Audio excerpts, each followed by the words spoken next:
හයි ළමයි. ඉතින් මේ තමයි මගේ ෆස්ට් බ්ලොග් එක. මං හිතුවා මට පහසු ළඟ තැනක එක කරන්න ඕනේ කියලා. මේ ඔයාලා බලන්න ඇති මේ මොකක්ද කියලා, මේ කොතරම්ද කියලා. මේ තමයි කටුවන කොටුව. මේක ඇවිල්ලා ගොඩක්ම පරණ බලකොටුවක්. ඉතින් මං ඉස්සරහට ඔයගොල්ලන්ට ඒ වගේ තොරතුරු ඔක්කොම කියන්නම්. रेत में वारे जावा तेरे गुण गावा मैं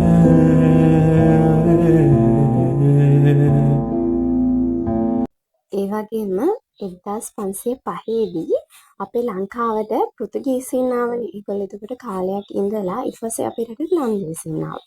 මේ ලන්දේසීන් ආවට පස්සේදී මේ කටුවන කොටුවේ තියෙන වැදගත්කම තමයි ලන්දේසි ජාතිකයන් මේ විසින් මේ රට මේ අභ්‍යන්තරේ ඉදි කරලා තියෙන බලකොටු වලින් වඩාත්ම සුරක්ෂිතව පවත්වාගත්ත බලකොටුව තමයි කටුවන කොටුව බලකොටුව වීම තමයි ඒකේ වැදගත්කම. ඒ වගේම මේකේ උමං මාර්ගයක් තියෙනවා කියලා කියනවා. ඒක දකුණු දිග පිහිටි මේ ඌරු බොක්කෝ යහ රම්මලේ කන්දාශ්‍රිත ප්‍රදේශ ආවරණය කරමින් හදලා තියෙනවා කියලා තමයි කියන්නේ.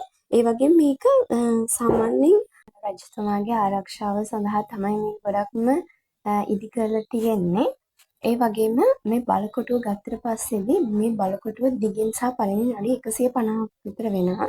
සමචිත්‍රාක්ෂාකාර ගොඩනැගිල්ලක් වගේ තමයි මේක හදලා තියෙන්නේ.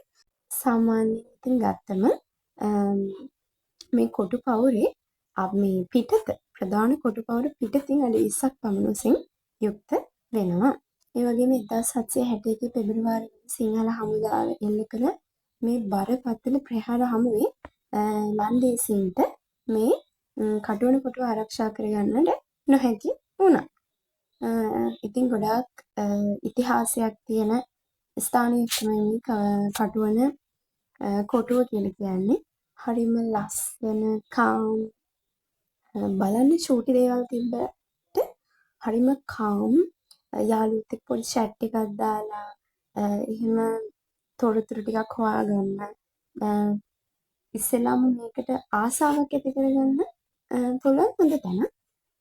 ඉතින් මෙතන ළඟ ඉඳලා ගිහින් නැති අය ඉන්නවා නම් ඇත්තටම ගිහින් බලන්න. හරිම ලස්සනයි.